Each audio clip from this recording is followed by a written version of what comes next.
Salut les amis et bienvenue encore une fois sur notre chaîne. C'est Dr Antoine Yungeko, votre coach en entrepreneuriat, recherche et conseil. Je suis le directeur général du cabinet La Consult. Dans cette vidéo, je vais encore une fois vous présenter les trois méthodes qui restent par rapport aux méthodes objectives de pondération de critères de décision. Si vous vous souvenez bien, parmi les méthodes objectives de pondération des critères, on a déjà présenté des méthodes. Nous avons présenté la méthode de l'entropie de Shannon, et puis nous avons aussi présenté la méthode critique. Ce sont les deux méthodes qu'on a déjà présentées, mais si vous regardez bien au niveau de l'article, parmi les méthodes objectives de pondération des critères, il nous restait trois méthodes. Donc regardez, je vais une fois vous rappeler l'article, c'est toujours cet article-là que je suis en train d'utiliser pour faire la présentation.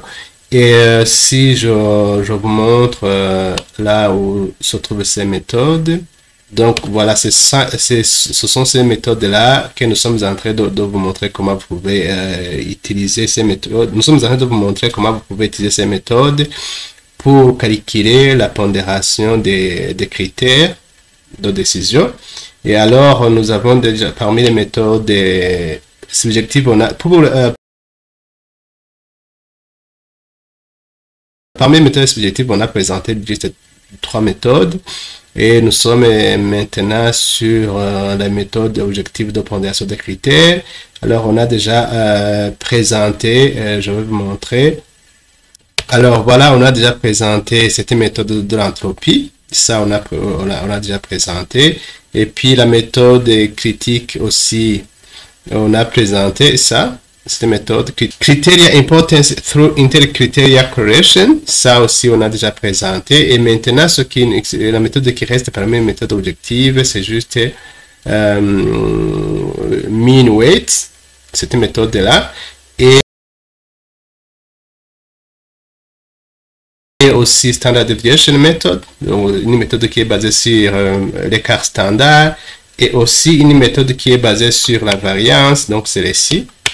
Donc voilà, c'est celle-ci. Donc c'est ça qui nous reste. Et puis alors c'est ça que je vais vous présenter tout de suite.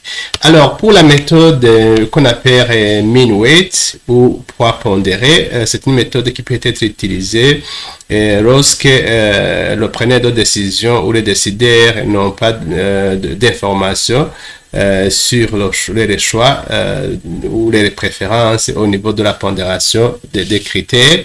Et alors la méthode de moyenne pondérée ou mean weight, c'est une méthode qui a comme hypothèse que tous les critères ont une importance égale. Donc c'est ça, vous voyez, c'est en anglais. The mean weight is based on the assumption that all criteria are of equal importance. Donc voilà, pour calculer alors ça ne pose pas de problème. Voilà la formule indiquée par l'auteur. Il suffit de prendre 1 divisé par le nombre de critères. Alors pour notre cas, sur l'exemple que j'ai déjà présenté, nous avons juste 6 critères. C'est pour notre problème de sélection de véhicules que nous avons utilisé dans les méthodes multicritères de prise de décision. Nous avions considéré 6 critères: la qualité, les conditions, la sécurité, le nombre de jours de livraison, la consommation du carburant, et nous avons considéré le prix aussi. Donc ici nous avons 6 critères. Alors selon cette méthode qui donne une importance égale à tous les critères, donc comme vous voyez, je prends, voilà, la formule elle est ici, je prends juste 1 divisé par 6. Et alors, nous avons alors le nombre de la pondération de chaque critère. Donc, comme vous voyez bien, c'est 0,16 presque pour tous les critères. Donc, comme les critères ont la même importance, donc ils auront le poids de 0,16. Donc, vous voyez la formule. Alors, nous allons commencer avec l'autre méthode de Standard Deviation Method. Donc, c'est une méthode qui est basée sur l'écart type. Donc, ici, comme vous voyez, l'auteur a écrit que l'écart type détermine les poids de chaque critère sur base de l'écart type donc qui est utilisé. Donc voilà les formules, regardez les formules. Normalement ici, comme vous voyez ici, on va prendre chaque valeur normalisée moins la moyenne des valeurs normalisées, et puis on va mettre au carré, et puis normalement on doit faire la somme de ça, et puis on va diviser par le nombre de critères, ici, comme vous voyez ici, vous divisez par le nombre de critères, et puis alors on va faire la racine carrée de tout ça. Mais en Excel, justement, il y a une fonction qui calcule l'écart type, on n'a pas besoin de faire tout ça, parce qu'il y a déjà une fonction dans Excel qui calcule l'écart type. Et alors voilà, pour calculer le poids de chaque critère, vous voyez qu'on va prendre chaque écart type divisé par la somme des écarts types des autres critères. Donc voilà les amis, c'est ça que je vais faire directement. L'écart type sera déterminé par une fonction d'Excel, et puis alors on va faire le choix. Alors pour la première chose à faire, c'est de faire la normalisation de notre matrice. Et pour normaliser ça, si vous avez regardé la vidéo précédente, il y avait une formule que l'auteur avait proposée. Je vais encore une fois revoir la formule. C'est la formule que j'ai utilisée dans la méthode précédente. Donc voilà, voilà la formule qui nous permet de faire normalisation. Pour les critères bénéficiaires, nous allons prendre chaque valeur moins et la valeur minimum divisé par la valeur maximum moins la valeur minimum. Pour les critères non bénéficiaires, nous allons prendre la valeur minimum, maximum, c'est ça, c'était formule, la maximum moins la valeur de chaque valeur du critère divisé par la valeur maximum moins la valeur minimum. Donc voilà, directement je vais appliquer cette formule là. Ici vous voyez, j'ai déjà calculé, donc c'est la fonction maximum ici d'Excel. Regardez, maximum ici, et puis je vais copier la formule. J'avais déjà calculé ça, donc voilà, c'est ça. Et ici c'est la fonction minimum justement qu'il faut appliquer, c'est min. Comme ça, alors je cherche la valeur minimum parmi alors ces valeurs. Alors ici je vais copier la formule vers les autres critères, et puis je vais alors calculer la normalisation de notre matrice. Et je vous ai dit que nous devons faire la normalisation de notre matrice parce que déjà les unités de mesure ne sont pas identiques, parce que pour le cas par exemple le nombre de jours de livraison c'est un jour, consommation du carburant c'est en CC, et le prix c'est en euros. Donc voilà, alors pour les critères bénéficiaires, et pour les critères bénéficiaires, je vous rappelle que ce sont les critères pour lesquels nous cherchons les valeurs les plus élevées, et pour les critères non bénéficiaires, ce sont les critères pour lesquels nous cherchons les valeurs les moins élevées, comme par exemple la consommation du carburant, le prix, etc. Donc voilà, alors ici je vais appliquer la formule, je vais prendre la valeur égale, j'ouvre la parenthèse ici, je prends cette valeur, j'enlève, regardez la formule est ici, j'enlève la valeur minimum, regardez, c'est cette formule là que j'applique, j'enlève la valeur minimum, elle est ici, mais elle doit bouger, je dois essayer de la fixer en insérant un symbole de $, ici, et puis diviser par la valeur maximum, c'est celle-ci, maximum c'est celle-ci, moins la valeur minimum ici. Donc ici je dois insérer le symbole de $, pour que je puisse copier pour toutes les valeurs des critères bénéficiaires. Voilà les amis, je viens d'appliquer la formule, elle est ici, alors je vais copier pour les critères bénéficiaires comme ça. Après ça, je vais faire de même pour le cas des critères non bénéficiaires. Voilà toujours la formule. Qu'est-ce qu'elle dit? Elle dit qu'il faut prendre la valeur maximum cette fois-ci, moins la valeur de chaque critère divisé par maximum moins minimum. Donc, on vous dit qu'il faut prendre la valeur maximum, c'est celle-ci, parce que les critères bénéficiaires commencent par, regardez, ça commence par delivery days. Donc, c'est cette valeur-là qu'il faut considérer. Pardon, il faut mettre la parenthèse ici. Ici, la valeur va bouger. Je vais mettre le symbole $, et puis je vais enlever chaque valeur, comme ça. Delivery days, parce que ça commence par ici, et puis je vais fermer la parenthèse, et puis je vais diviser par parenthèse. On nous dit qu'il valeur le maximum, ça. Maximum, je mets le symbole $, ici, maximum moins la valeur minimum, comme ça. Ici aussi je dois mettre le symbole $, pour que je puisse copier la formule. Donc voilà, alors je peux faire entrer. Ici, je peux copier alors cette formule-là. Je peux copier cette formule-là pour les critères non bénéficiaires. Et puis, je vais alors copier en bas la formule comme ça. Voilà. Ici, je viens de terminer la normalisation de notre matrice. Alors, après l'étape de normalisation de notre matrice, qu'est-ce qui va suivre? Il faut calculer les cartes types. Parce que les cartes types, normalement, comme je l'ai dit, normalement, c'est une fonction qui est installée dans Excel. Sinon, j'allais faire tout ça. Mais je dois utiliser cette fonction d'Excel. Donc, il faut, pour ceux qui utilisent la version anglaise la version anglaise, il faudra chercher l'équivalent de cette fonction-là. Donc, cette fonction-là en français. Alors, ici, je dois faire égal. C'est une fonction déjà qui est dedans. Les cartes types. Ici, je cherche les cartes types standard, comme ça. Alors, cette carte type standard doit s'appliquer où? Sur cette valeur, ici. Comme ça. Alors, je vais faire entrer. Voilà, les cartes types a été calculées. Et puis, alors, je vais copier la formule partout ici, comme ça. Alors, l'étape qui va suivre, c'est de calculer justement les poids. Donc la formule, c'est de, comme vous voyez la formule ici, pour calculer le poids, il suffit de prendre chaque écart type standard. Voilà, c'est ça. Et ici, la formule divisée par la somme des écarts types. Donc, ici, égale, parenthèse. D'ailleurs, ce n'est pas nécessaire de faire la parenthèse. Donc, je prends cette valeur d'écart type. Et puis, je vais diviser par la somme des écarts types. Comme ça. Mais attention, les amis, il faut faire attention quand vous faites ça. Il faut figer ces écarts types, cette sommation-là. Il faut figer ça en insérant le symbole de là. Après ça, c'est F4.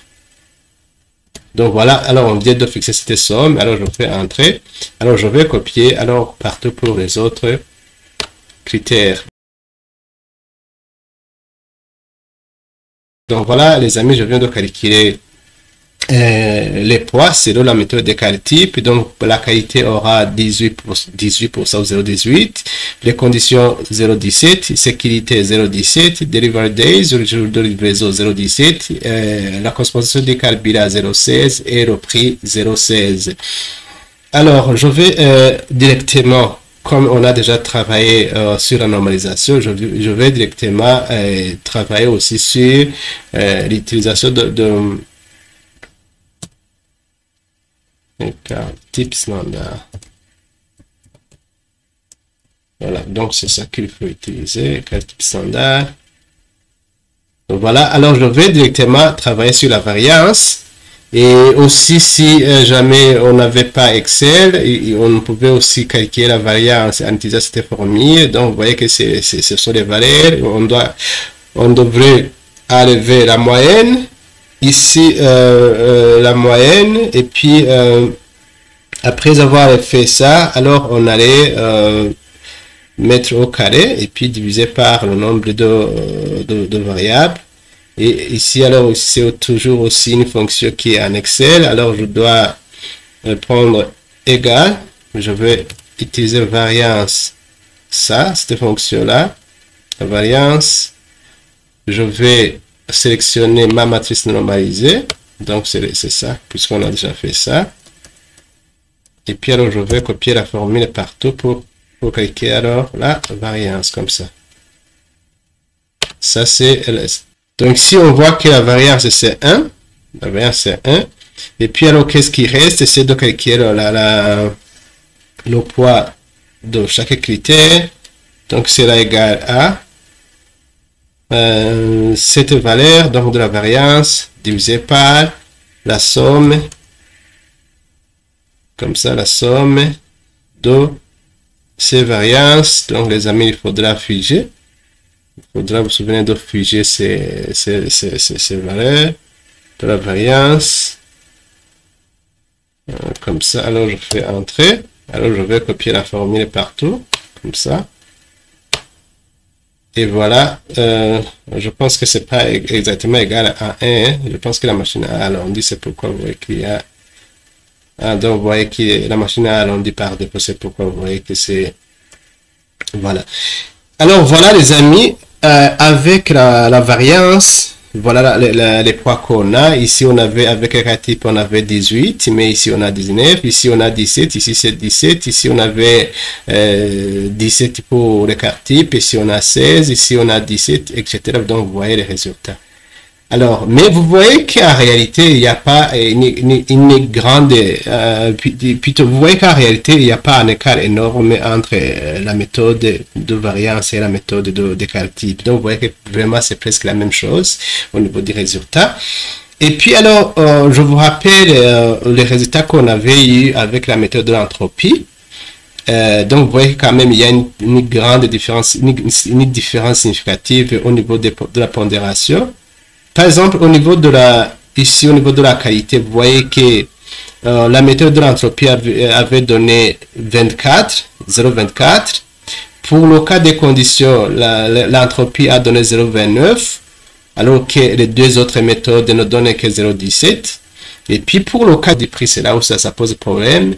La méthode de l'entropie avait conclu que le poids allait être 0,007. Donc pour dire que le prix n'avait pas d'impact au niveau de la sélection. Donc alors que les deux autres méthodes, pour le cas de l'écart type, c'est 0,16 et pour le cas de la variance, c'est 0,15.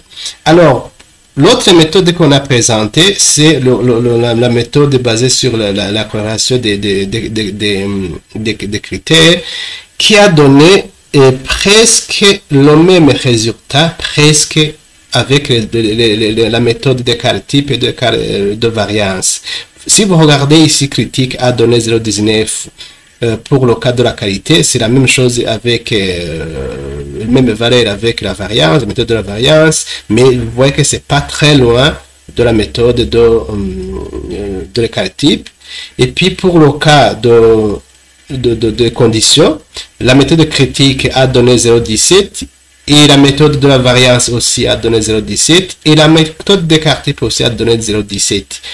Au niveau de la sécurité, la méthode critique a donné 0,16 et puis la variance a donné 0,16 et le poids, plutôt l'écart type a donné le poids un poids de 0,17. Donc vous voyez que en tout cas les trois méthodes ne donnent pas des résultats très éloignés parce que ici vous voyez par exemple critique pour le cas du VK c'est 0,15, variance 0,15 alors que pour l'écart type c'est 0,16. Donc, vous voyez, les amis, déjà, ça fait trois méthodes qui donnent des résultats presque similaires. Alors, l'autre méthode aussi que j'ai présentée au début, en rapport avec mean weight, ou les poids pondérés, plutôt les poids moyens. Donc, vous voyez que les poids calculés avec mean weight ne sont pas aussi très éloignés des résultats des trois méthodes. Ça veut dire de l'écart type,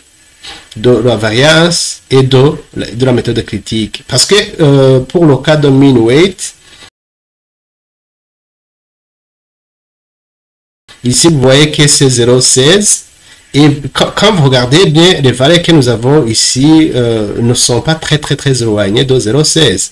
Donc pour dire que s'il faut vraiment choisir la méthode qu'il faut utiliser, donc vous voyez que la méthode de l'entropie appliquée à notre cas risque d'être trompeuse et je pense qu'il ne faut pas utiliser cette méthode, il faut plutôt privilégier voir comment donc les autres méthodes au lieu d'utiliser la méthode de l'entropie, parce qu'ici vous voyez que les poids de la consommation des carburants et les poids des prix n'ont pas été considérés, alors que ce sont des éléments justement qui peuvent influencer la décision d'un acheteur d'un véhicule, parce que si nous travaillons sur le cas d'un acheteur d'un véhicule.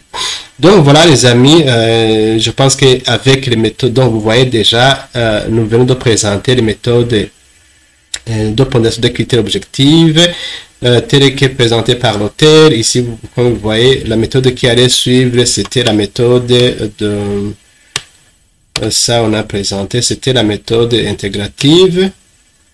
Voilà, c'était la méthode intégrative qui restait. Donc, en fait, ce sont des méthodes qui vont combiner alors l'approche objective et l'approche subjective. On a présenté trois méthodes sur de l'approche subjective. Donc, voilà, c'est ça qui restait. Alors, comme on n'a pas travaillé sur le même cas, ou bien il n'y avait pas de groupe qui avait pondéré, alors on ne peut pas faire la méthode intégrative. Alors voilà les amis, c'est la fin de ma présentation. Si vous avez aimé cette vidéo, alors n'hésitez pas de la liker, de la partager. Et si jamais vous n'êtes pas abonné sur notre chaîne, n'hésitez pas de vous abonner pour ne pas louper les prochaines vidéos. Alors bye, à la prochaine vidéo.